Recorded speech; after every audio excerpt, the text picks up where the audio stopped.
नमस्ते। कभी सोचा है कि एक राष्ट्र या देश का आइडिया पूरी दुनिया का नक्शा कैसे बदल सकता है? आज हम यही देखने वाले हैं, इटली के एकीकरण की कहानी के जरिए। एक ऐसी कहानी जिसने सिर्फ एक देश नहीं बनाया बल्कि पूरे यूरोप में एक नई चिंगारी जला दी। तो सबसे बड़ा सवाल तो यही है कि आखिर अलग थलग बिखरे हुए इलाके एक होकर एक देश बन कैसे जाते हैं।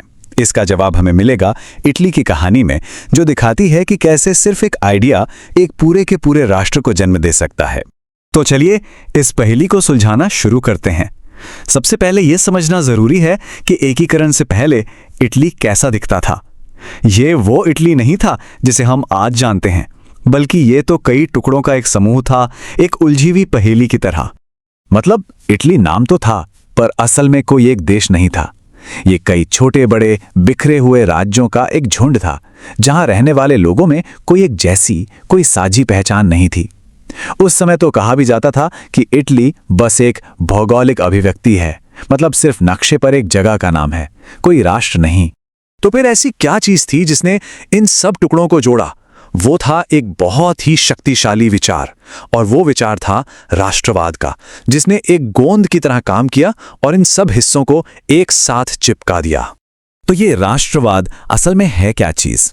देखिए, ये एक विश्वास है, एक सोच है कि जिन लोगों की भाषा, जिनका इतिहास और जिनकी संस्कृति एक जैसी हो, उन्हें अलग अलग क्यों रहना, उन्हें मिलकर एक राष्ट्र बनाना चाहिए। और यही वो शक्तिशाली आइडिया था जिसने इटली के एकीकरण की आग जलाई। तो देखिए, एक तरफ तो थे ये बिखरे हुए राज्य और दूसरी तरफ लक्ष्य था बिल्कुल साफ, इन सब को मिलाकर एक अकेली राष्ट्रीय पहचान बनाना। ये सफर आसान बिल्कुल नहीं था, लेकिन मंजिल तय हो चुकी थी। तो इस इतने बड़े सपने को हकीकत में बदला किसने? इसके पीछे तीन मुख्य चेहरे थे, तीन वास्तुकार, जिनकी सोच और जिनकी मेहनत ने इस बदलाव की नींव रखी। और इन तीनों का लक्ष्य एक ही था, एक एकीकृत इटली। सबसे पहला नाम आता है जूसेपे मैज़्ज़िनी का। इन्हें अक्सर इटली की आत्मा भी कहा जाता है। इन्होंने यंग इटली जैसे सीक्रेट ग्रुप्स के जरिए राष्ट्रवाद का आइडिया खासकर नौजवानों के दिलों में जगाया और इस पूरे आंदोलन की जमीन तैयार की। फिर थे काउंट कैवर, जो सार्डिनिया पीडमोंट के प्रधानमंत्री थे। अब ये कोई क्रांतिकारी या सैनिक नहीं थे, बल्कि एक बहुत ही चतुर राजनेता थे। इन्होंने अपनी कूटनीति और सही राजनीतिक चालों से विदेशी ताकतों को रास्ते से हटाया और एकीकरण का रास्ता साफ किया। और तीसरे थे जूसेपे गैरिबाल्डी, एक दिलेर सैनिक और जनता के हीरो। उन्होंने अपनी मशहूर रेड शर्ट सेना के साथ दक्षिणी इटली को जीत लिया और इस सपने को हकीकत में बदलने में एक बहुत ही अहम भूमिका निभाई। तो इन तीनों के प्रयासों और लाखों लोगों के जुनून का नतीजा क्या निकला? नतीजा था एक नए राष्ट्र का जन्म।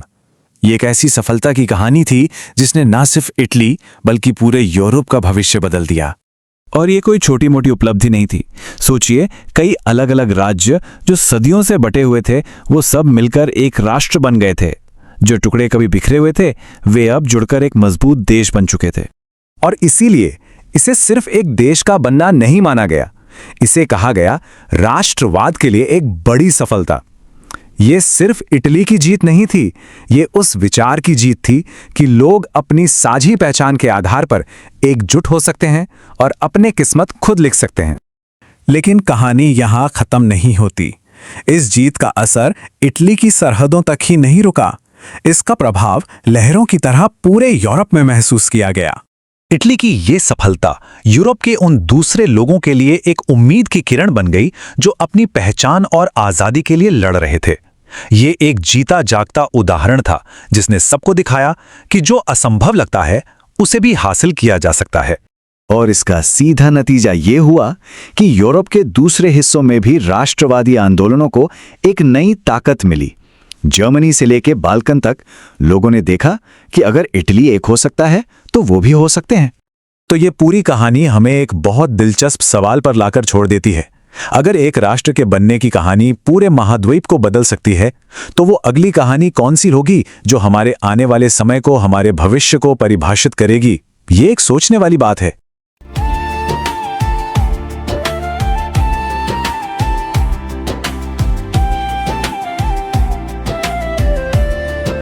कभी आपने ध्यान दिया है, जब हम सूरज की तरफ देखते हैं तो हमारी परछाई अपने आप पीछे चली जाती है। हमें उसे हटाने की जरूरत नहीं पड़ती, बस दिशा बदलनी होती है। जिंदगी भी कुछ ऐसी ही है। अपना चेहरा हमेशा धूप की ओर रखो और छायाएं अपने आप पीछे चली जाएंगी।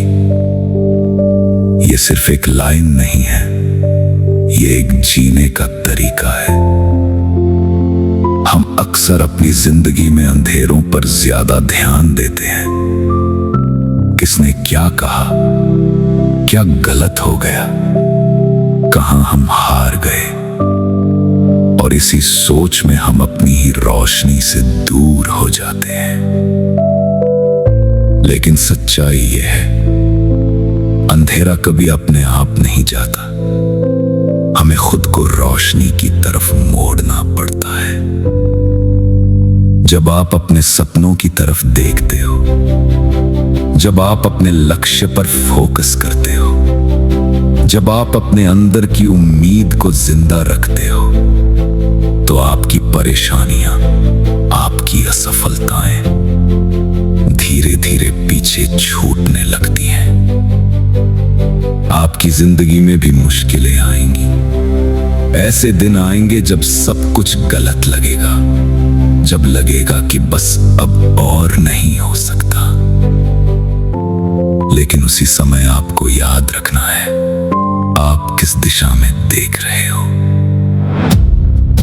अगर आप दुख पर फोकस करोगे तो दुख और बड़ा लगेगा।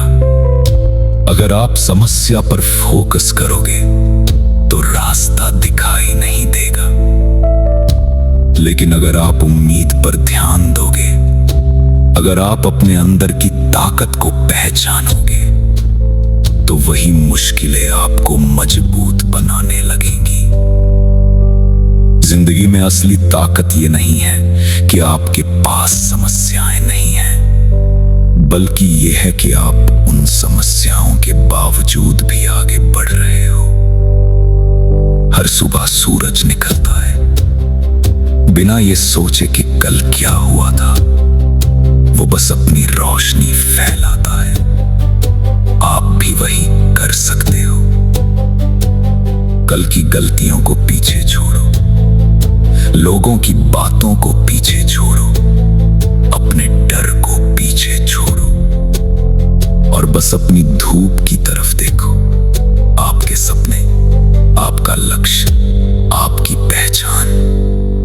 क्योंकि जब आप सही दिशा में चलते हो तो परछाइयों को पीछे हटाने की जरूरत नहीं पड़ती, वो खुद ही पीछे रह जाती हैं। तो आज से एक छोटा सा फैसला करो। हर परिस्थिति में, हर हाल में आप अपनी नजर रोशनी पर रखोगे। क्योंकि जिस दिन आपने ये सीख लिया, उस दिन अंधेरा आपको डराना बंद कर देगा। और तब आप सिर्फ जी नहीं रहे होंगे, आप सच में जीना शुरू कर देंगे। याद रखिए, आपकी दिशा ही आपकी जिंदगी तय करती है। धूप की